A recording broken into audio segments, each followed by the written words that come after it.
Welcome to the On Purpose Investor Podcast, show number 54. I think if we had been working on the things we enjoyed and were good at and not trying to do everything ourselves, we would have been able to get more faster. Yeah. Welcome to the On Purpose Investor Podcast with your host Eric and Tiffany Vogel. We've spent several hard years building a rental property portfolio so we can have more time with our family and live our ideal life. Now, finding your path can be difficult, so we're here to guide you along the way with lessons, tips, and tricks to design and implement your dream life. Now, sit back, turn up the volume, smash that follow button, and get ready for this episode of the On Purpose Investor. What is going on, everybody, and welcome back to the On Purpose Investor Podcast. I'm your host, Eric, with my slightly sunburnt, beautiful wife who just had a birthday. Happy birthday, Tiffany. I didn't know if you were going to keep going, or I never know. Yeah, you just never know. It's it's part of the act. Just try to keep you on your toes. Yeah. Well, your newly painted toes. You got two kids that also keep me on my toes, and two dogs. Sometimes they step on them. Yeah. And then you get a boo-boo, and Otto has to run up with his Neosporin in quotes, his medicine. Everything needs medicine now. Yeah. You gave him an apple this morning and peeled the skin off of it because that's the gross part. It is the gross part. And he started rubbing it on my skin for me. I guess I got an apple massage. I guess that's something that might exist places, like those very luxury. Yeah, I guess I got a luxury spa treatment from a 2.5-year-old. Enough banter. We got to get into this episode before people skip and go to the next one. All right, number 54. First of all, we've made it to episode 54. That's huge. It's awesome. And we're going to start doing one every single week with no breaks. Yeah. So excited for that. Planning to hopefully start bringing on some guests again, but keeping our regular Tuesday episodes just us. Yeah. And having some guests come on for a bonus, maybe Friday episode. Yeah. For a little while. We'll see how it goes. And maybe not every Friday, but every now and then we might throw in a Friday episode of a guest that we bring on. Yeah. We've, for some reason, gotten a lot of emails, people wanting to come hop on the On Purpose Investor podcast. They want to come on and they have great stuff. Like their content, I think, would really be helpful for people. So want to provide as much value as we can. Absolutely. So episode 54 today, what are we talking about? We're going to talk about how investing on your own is the absolute slowest way to build wealth. Yeah. When we started, we read a bunch of books. We listened to podcasts. We did all the free stuff or really cheap stuff and went to our local meetup. But that was about it as far as like team sport with us. I had this mentality of $1,000 for this course or $1,000 to put into the property that we're working on. Right. Because we didn't have a ton of cash to invest. We were robbing Peter to pay Paul and solo K loans, credit cards with 0% interest and bootstrapping it for sure. Yeah. So our thought was, I can't waste money on anything but getting deals. That's right. And any money that wasn't going into the property meant it was going to take longer to get that property done. Right. But it's so the opposite. Right. And I wish we had known that. Like we could have gotten there so much faster or gotten more in the same amount of time had we just shifted a few things that we did. Now, we're not talking exactly like we did on the previous episode where we said, saving tons of dollars is the worst way to get started, where we talked about going half pie deals, where we talked about partnering and doing JVs. This is a little bit different mindset of, doing it on your own. And what we're saying about doing it on your own is the worst way to get started is we're talking about having a community of people to encourage you, to support you, and to teach you.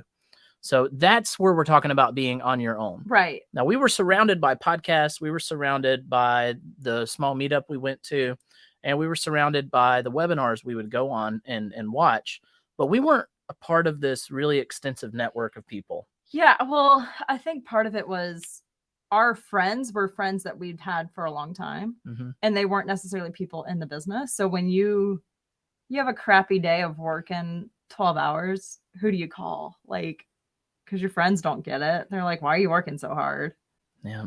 And usually those friends bring on the white noise. Right. And the white noise that surrounds any type of real estate investing is usually bad tenants, leaky toilets, right. people damaging your properties. That's all the white noise. Right.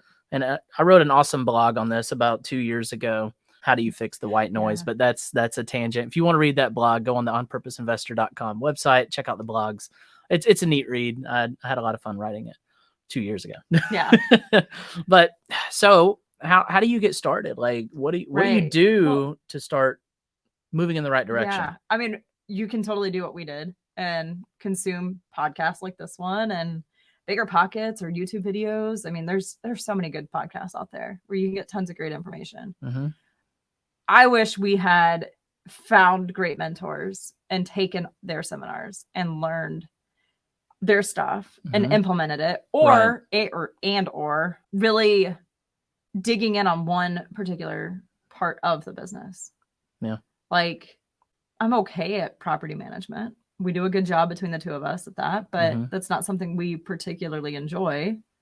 So if we had spent more time figuring out how to find good deals and how to find great financing, and that's all I did. Right. And I outsourced everything else. I mean, you remember I had it was like every landlord's legal guide, and it was like a 600-page book that I read cover to cover when I should have just paid the couple $100s to have an attorney create our LLC and teach me all the things I needed to know.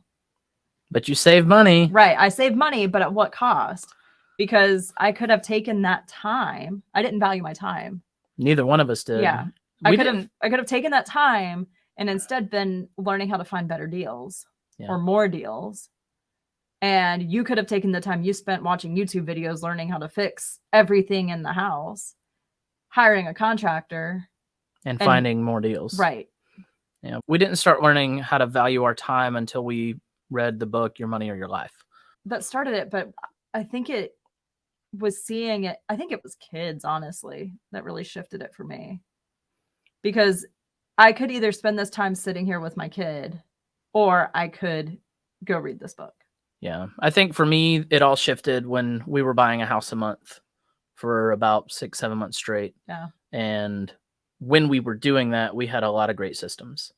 We had a good crew. We had, we were finding the right deals. Right. We were able to finance them. We were able to work on them. We were able to buy a house a month. Yeah. And when we got to like the third or fourth house, I was kind of like looking up and like looking around at what was happening. And it was just systematized. It was happening. But I wasn't, doing all that work. I wasn't doing any of the work. Right. I would pick up materials here and there, but that was just so I could visit the old ladies at Lowe's and say, hey, right. Because I'd gotten to know them really well. But it was at that point that I realized, wow, we are going so fast and it feels so light. Right.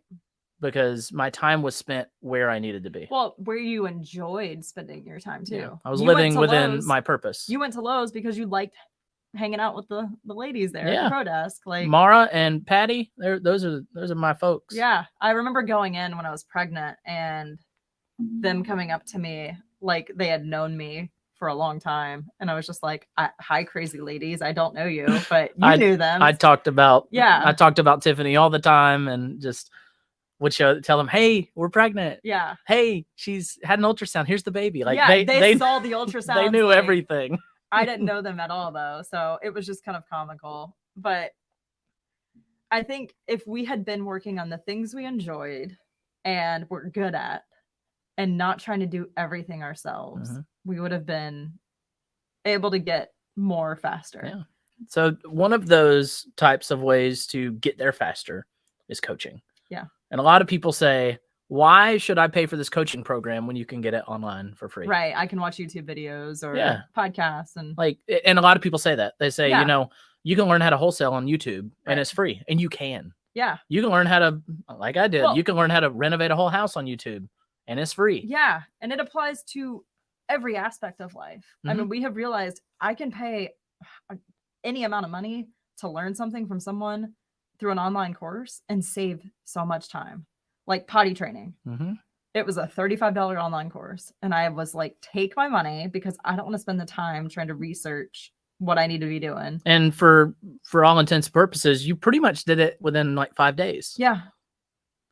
May have been like 3 days. Yeah, they have a 3-day program and we struggled for a couple more days, but it was 3 days to like kickstart it. We've paid for courses on sleep training the kids because the amount of time it would take for me to go online, do all the research, decide, do I trust this person and does it fit with the other stuff I'm trying to do? Versus paying the money and just letting someone else teach me, following their program and doing what they say in the program. Right. And our kids have been sleeping great. Our 2-year-old's been potty trained. I didn't have the mental bandwidth to try to figure it all out on my own. Right. So I took a shortcut by letting them help me. Yeah. When you go through that course, they don't just say, this is the end result and here's how you get there. They tell you these are the common mistakes that you'll likely want to do. Right. You'll likely want to take this shortcut, but here's why it's wrong. Yeah. Or you might see someone else teaching it this way, but here's why my way works better. Right.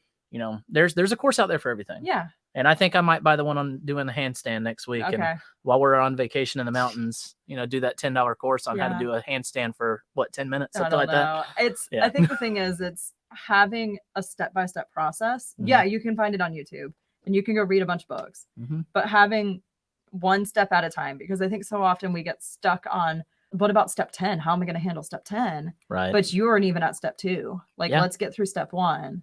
And that's where I think sometimes having a methodology like that helps work through it. Right. And I know for us, our first leap was we went on a cruise. Yeah. And we're like, this is going to be a great vacation. Little did we know it was going to rock our world. I mean, even just sitting in the hot tub after dinner one night, we start chatting with this couple and they became good friends of ours. Yeah. Because we later joined a mastermind that they were a part of. Right. It was definitely, we were in the mindset of, we're going to learn something. This is a cruise seminar, so it's not a full in-depth on one topic. Right. There's kind of 6 people speaking, so it'll be grazing the surface. And it wasn't. It was just, all the way nitty gritty into everything that was happening. And then you're stuck on a boat with them. Yeah. And so you wake up early in the morning. There's always someone at the, what they call that? Windjammer. There's someone at the Windjammer. Breakfast cafeteria. Yeah, eating bacon and eggs. And you pop down next to them. They got their lanyard on. You see them. So you just pop down and start talking. And there were 150 or so investors on that cruise. And we talked to every one of them. We ended up speaking to every single one of them. And the majority of people that we met on that cruise are people that we keep running into. Right. And are people that we continue to find that we're benefiting from that established relationship. Yeah. Whether it's just a phone call of, hey, did you hear about this happening in Georgia? Right. I know it kind of already happened in North Carolina. How did it affect your rentals? Right. And it's you don't have to read the things that happen. You get to have a relationship with someone that has experienced it, or, vice versa. They're going to call you and say, did y'all get a rent control thing for 3% growth? How did you navigate that? Right. It really helps to develop relationships. Yeah. So we went on the cruise. We had never attended a seminar. And I think seminars have this connotation of you go to the seminar and then at the end, they're going to upsell you on the, it's a $500 class. So they're going to upsell you to the $2,000 class, which is going to upsell you to the $10,000, to the $30,000. And then next thing you know, you have no money to invest. Every seminar that we've ever recommended on this show and every seminar we've been to, you pay for it and you go and get the content. And you get more value than what it costs. And there's never an upsell for this, next level elite program or package. Right. Everyone that I know of, that we have promoted have been ones of people that we trust. They're mentors of ours that we fully buy into what they're doing because we see that it's successful for them. Not only that, but they kind of live the life that we're trying to live. Right. Try to follow the people that are doing the things that you're wanting to do. Yeah. Yeah. Well, and you can learn from their mistakes. I think that's the key. You can get to your goals faster if you can learn from somebody else's mistakes and mishaps. Yeah, absolutely. And, I think for us, we were so hesitant to spend the money because we were focused on saving a couple $1,000s. Yeah. I mean, that cruise, we did not have the money for that cruise. We put it on the credit card. It was $5,000. Yeah. We just figured it out though. Then we get on the cruise and they're like, hey, we're starting this mastermind. And we're like, we have to do it. This is how we're going to continue growing. Okay. It was $7,500. And we're like, can we put it on the credit card? Yeah. I mean, I want to be clear. At the time, we had W-2 income and the rentals So we knew we had a plan to pay that card off. Let's be clear. We had quickly. like 3 or 4 rentals at that point. Yeah. And Tiffany still had her W-2 sugar mama job. So I say that lightheartedly. Yeah. but we knew we had a plan to get the card paid off. Yeah. It's not like we were just sitting here racking up $40,000-$50,000 on the card. Yeah. It is not the situation. With no exit plan. Yeah. There was. No, we definitely had a plan and we stuck to that plan. But we did not have the cash in the bank to do it. No. And in order to pay off that card, we did do the Ramsey beans and rice, rice and beans. Yeah. We cut back everything. Yeah. And we invested our money, and instead of investing our time into these projects, we would pay for people to work on our projects or do the things that we didn't have time to study for or do.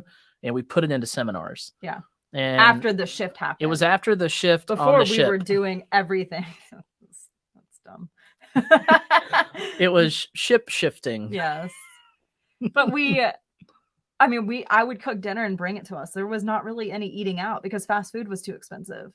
Like, yeah, I love telling the story. I don't love that moment of my life because it was awful, but I love telling the story. I had a blow up mattress. Yep. In that property, and I always had a box of Pop-Tarts, a loaf of bread, and like the jar of Goobers. Yeah. A jar of Goobers PB&J, and I'd make PB&Js and just put it on one piece and just fold it in half like a taco.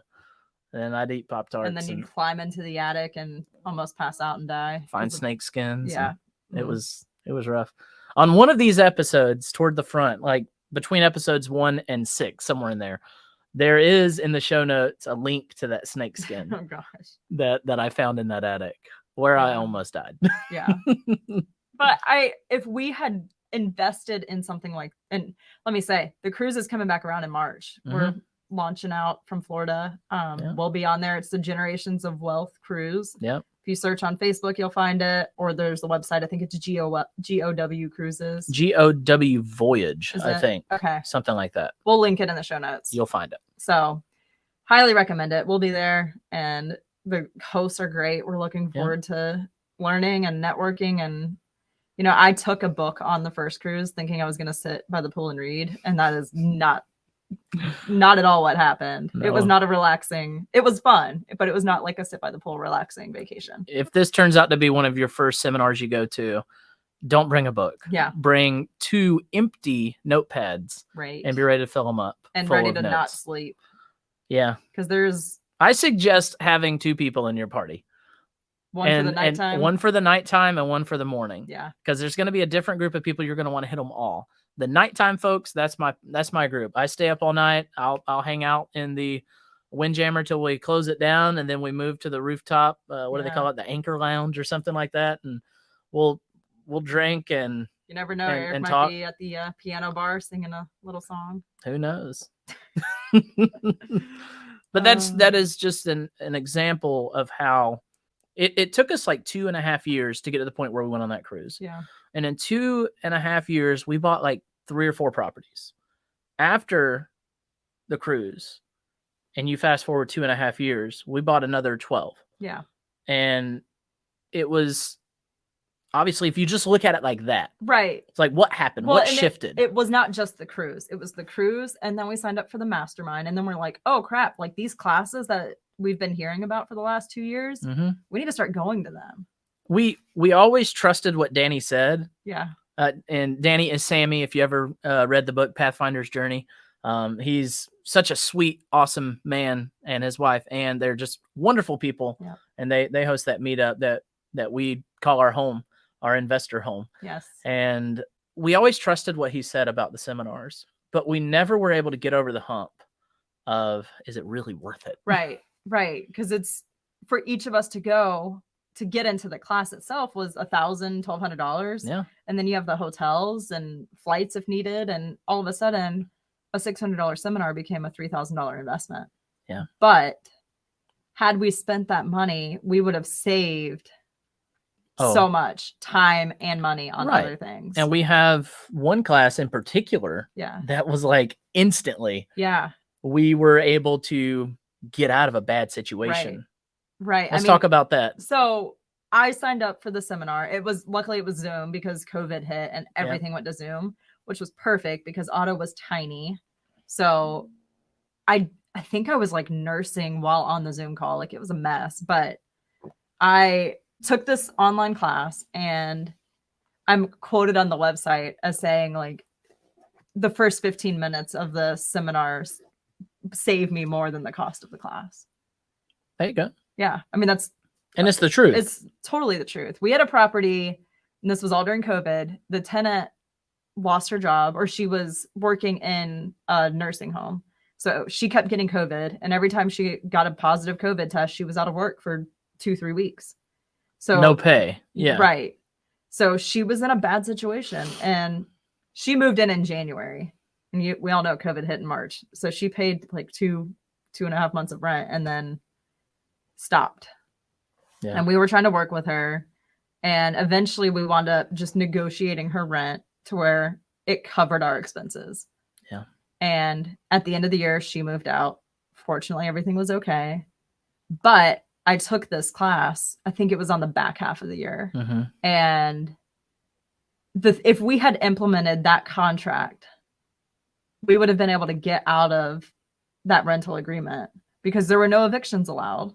So we just worked with her as much as we could and, just made it through. Mm-hmm. But if we had that framework that he teaches and had that contract, we could have terminated the contract legally. Mm-hmm. And no judge could, combat it because that's what the contract said. And it wasn't an eviction. We were just terminating the contract, and we could have gotten her out and gotten somebody else in that would have paid the full rent. Right. And on our tax return that year, I think we made $4 is what it said for that house. That was the hardest fought $4 I know. ever. And I was driving to the house to pick up envelopes of cash every couple weeks from her. Like I think I met up with that young lady 2 or 3 times outside the food line. The food what? The food lion. So anyway, I'll finish the story, then I'll tell you what she's getting at. So we meet outside the grocery store. Yes. A few times, and we did lease modifications. Right. We're going to move to weekly pays. Yes. And we're going to recapture this over here, and we're going to apply this to that. We're going to end the lease date, X days or X weeks shorter, and we're going to modify it. We did everything we had to do so that she was okay and we were okay. And our goal was to just get out of it. Right. And that she was able to get out without an eviction. Because she already had an eviction. Yeah. And she was working with this community, like charity organization. And they were like, she's solid. She's going to pay. It's not going to be an issue. Mm-hmm. And now we don't rent to people who have had an eviction, period. Yeah. Partially because of that experience and what I learned in the course. And she wasn't the only person we have rented to that has had an eviction. And we are probably 3 for 3 on if they had an eviction, it usually leads to another eviction. Right. I know that's not true for every person in America or on this planet, but it has been our experience, and that's where we draw the line. Yeah. All right. Give your food line. Oh, so up there at that course, for the Army. Like I said, I'm the only Southern guy. I'm the only Southerner in general up there. And it wasn't at your Army course. At the Army course I just got home from. And it wasn't very long until the woman I was sitting beside looked at me and she said, "Eric, do you know what a diphthong is?" And I was like, "No, but it sounds weird. I mean, it sounds like something you wear to the pool or maybe inside your bedroom." She's like, "You should Google it." So I Googled it and I learned that a diphthong is where there's 2 vowels that back up to each other. And it's usually, it changes the syllable in the middle of those vowels. So one is like O-I-L.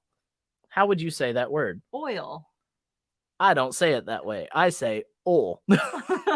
So it could be my laziness of the Southernism or just the way Southerners say words. So the food lion is So we're saying L-I-O-N. Now, if I'm talking about those animals in the safari, that's a lion. Did I do it? Yes. And if you're standing in the queue at the grocery store, that is called a line. You stand in line at the food line. They made fun of me. With your buggy. With your buggy. They just consistently continue to pick on me. Poor little Eric, just getting picked on. I always told them, I said, is this where you want to be where Jesus comes back? Picking on poor little Eric. Oh my God. And I stole that from Joe Dirt, the movie. Of course you did. But I said it. All right. Going back into it, we were just so worried about saving every penny that we didn't realize we were wasting money through the opportunity cost of our time and just paying for somebody else's lessons. Mm-hmm. And that's what the coaching and the seminars do, and any type of group learning. Right. It's a collaborative effort. So, I mean, the ways to get into this is go to seminars, go on things like the cruise. Yeah. And especially if you can go to seminars where it's the same group of people. Yeah. Like if you resonate with Bigger Pockets, go to the different Bigger Pockets events. Yeah. And you'll start to see the same people. If we really like the Millerite group, so it's all the students of Jack Miller who now teach. Yeah. And I think there's, Jack's the grandfather. You've got the parents that are teaching right now, and some of them are starting to phase out teaching. So there's some of us that are younger coming in. Right. So there's a network of people teaching. And what they teach works. Right. And it may just be that group does it a little different than this group. Right. And so like the different groups that I've seen out there, there's Mark Ferguson out in Colorado.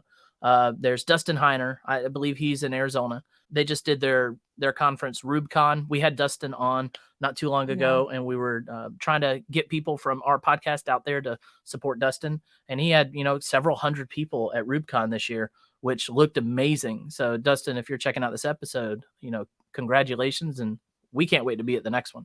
I know it's going to be on the East Coast next year. So we're going to go, dabble in some other areas and see how that goes. I know this winter we're going out to California, possibly, or Las Vegas. That is so we sign up for education for everything. So we're going out to California for a group that helps build like online content. Okay.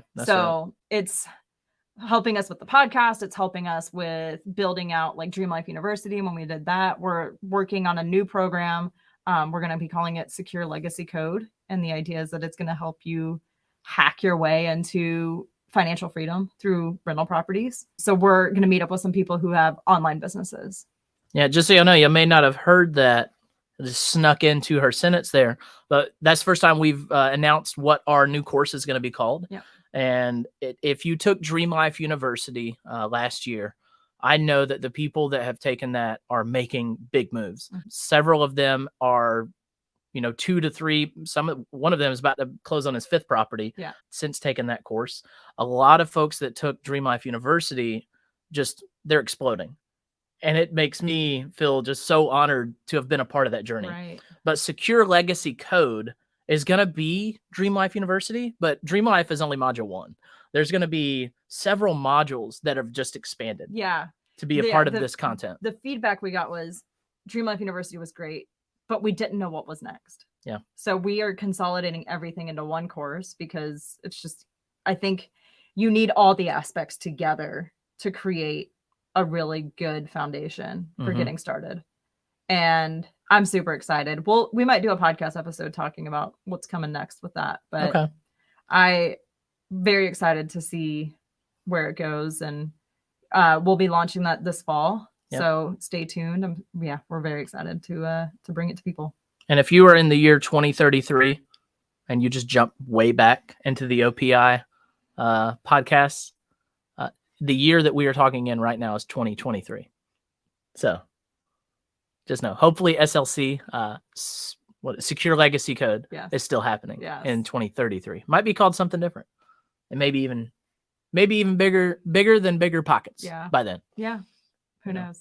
Maybe shoot for the stars, baby. Right. That's it. So, I mean, you could definitely do stuff like Secure Legacy Code and going to seminars and going on the cruise and things like that. But there's other ways to learn too. Mm-hmm. You can find a mentor or a coach or a mastermind, really any of that. I mean, for us, that mastermind really helped push us to the next step. Yeah. And we wound up leaving the mastermind because we had a baby and didn't have time to go on retreats and really invest in it anymore. But we didn't stop educating. No. We also, during that time, we signed up for Brandon Turner's mastermind.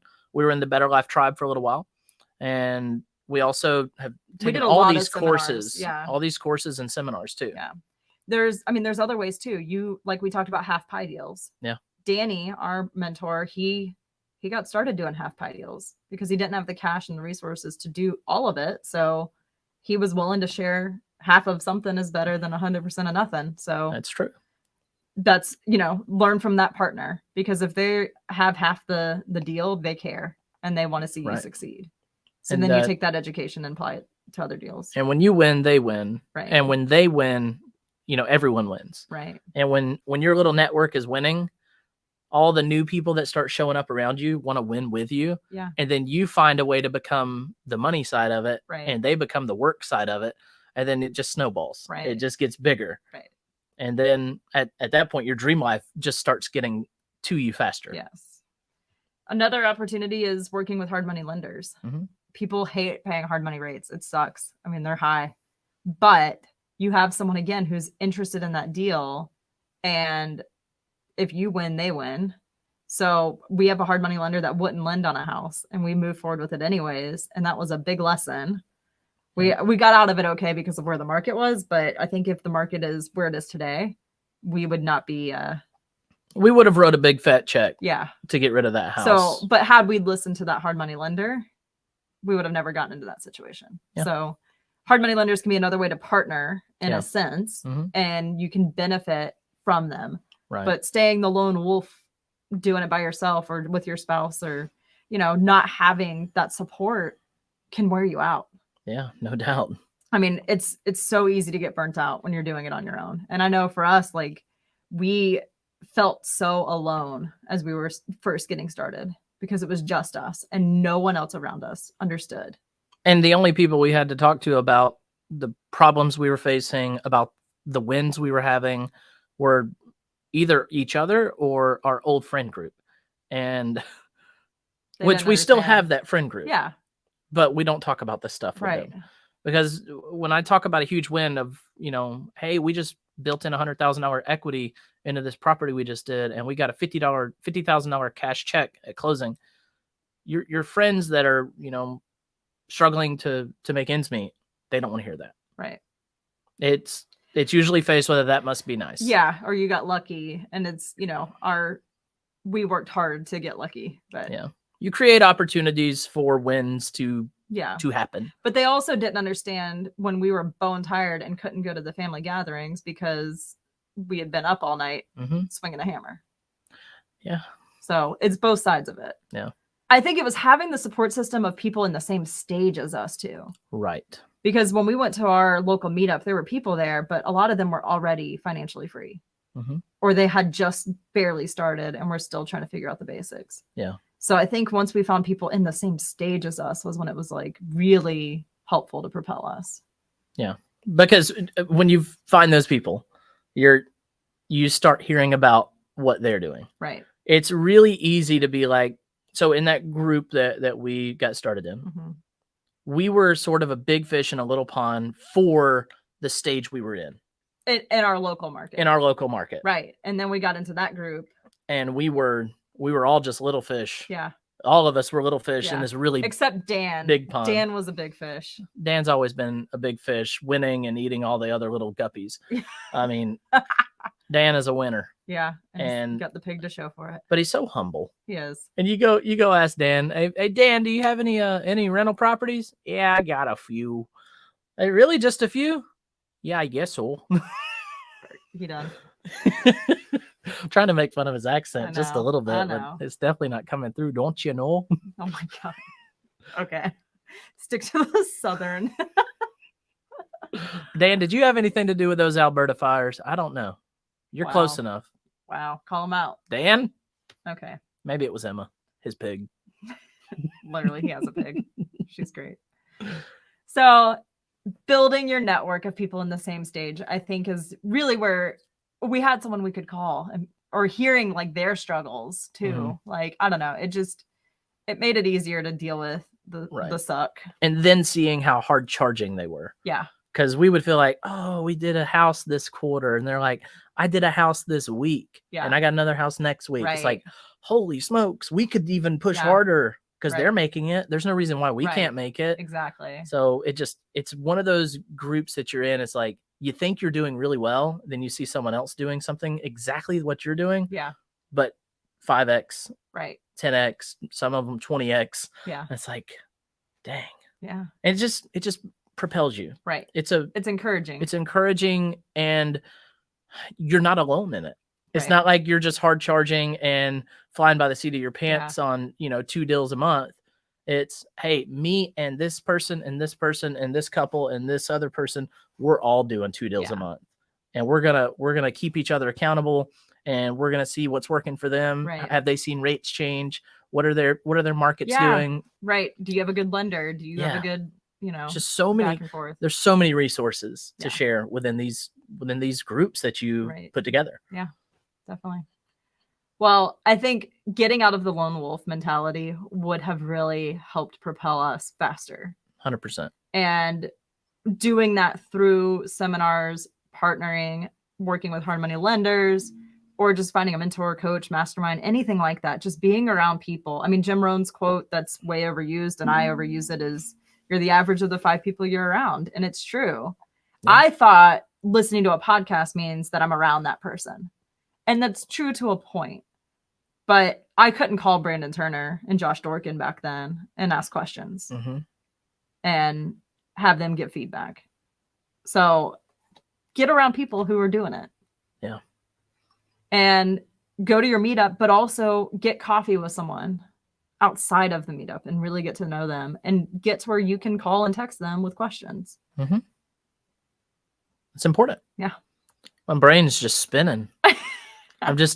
I was thinking about all the things that have happened in the past, and it's like my brain needed to defrag for a second. So you were buffering. I was absolutely buffering, and it's like the little circle of death started happening. And it's like, is it ever going to stop spinning? All right. That's my brain. Okay. Yeah, I was looking at you thinking you were going to talk, and there was just nothing. Well, I wanted to, but I couldn't because I was buffering. I was buffering.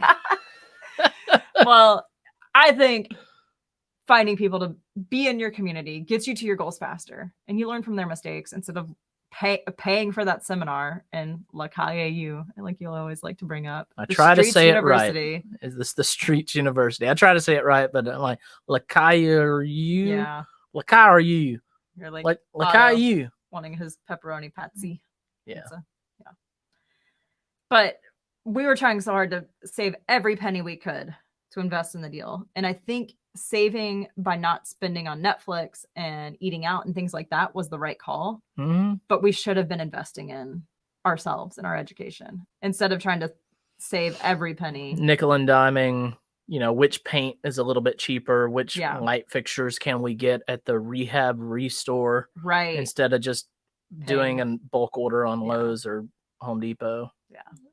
We spent a lot of time trying to save money. Right. But if we had taken that time and flipped a house, we would have made more to cover the cost of all of that. And we wouldn't have been pulling our hair out, reading, listening to podcasts, searching the grimy shelves at the restore. Yeah. And we would have been happier. We wouldn't have felt so exhausted, I think. It's true. But we didn't know what we didn't know. Right. That's where I want to pass this knowledge on. Yeah. Because if we had picked 1 or 2 things to really go deep on and being the best at, and then we could have outsourced stuff. Like if we had gotten really good at finding deals back then, we could have started wholesaling and made income. And there were so many deals. I know. 2017, 2018, 2019. We should have bought 100 more than we did. I know, but we weren't ready for it. We weren't ready, and there will come another time. Right. When it happens again. And it may be in 10 years, it may be in 40 years. Right. But when the time comes again, we will be ready. Yeah. We'll have the education, and we'll have the network, and we'll have the resources to make that happen. Right. And it's not just, we're not just going to win. We're going to make sure everyone that's surrounded by us wins. Yeah. So surround yourself by winners and you will win. Right. And that's something Leon Johnson loves to say it. I love hearing him say it. And he didn't come up with it. But if you help enough people get what they want, you will in turn get what you need and want. Zig Ziglar. Zig Ziglar. That's it. So. All right. That's all we got. That's it. So what are you going to do? Right? We just told you. Yeah. So. And if we can help, send us a DM or shoot us an email. and let's see how we can help you. Because if you have a particular thing you want to learn, we can tell you what seminars we've been to, and that helped us learn that topic. And if we don't know, we'll find an answer. So send us a DM, shoot us an email. Let's see how we can help. That's it. All right. Well, we'll see you next week, Pathfinders. We love to say that. I love to say that. I don't think she's ever said it. I love to call the listeners of the OPI Nation Pathfinders, because Pathfinder's Journey is the book that we wrote, and pathfinding is the journey from where you are right now to your dream life. And that's what we want to do here at the On Purpose Investor, is to get people to live their lives with hyper intentionality and get to their dream life. So I'm going to keep saying it. All right. Well, and if you read the book and you don't know what's next, this podcast is great, but I think what we're building with the Secure Legacy Code is really going to help you get to that next level. So stay tuned for that. I'm super excited. It's going to be great. Yeah. All right. Well, we'll see you next week for episode 55. Until then, reach out to us if you need us, and you take care, folks. Thank you for tuning in. If you have any questions or comments, we'd love to hear from you. Head over to onpurposeinvestor.com and sign up for our newsletter to get all the latest updates. If you haven't already, we'd really appreciate an honest review wherever you watch our podcast. All right, now go smash that subscribe and follow button for more tips on building your dream life. See you next week, Pathfinders.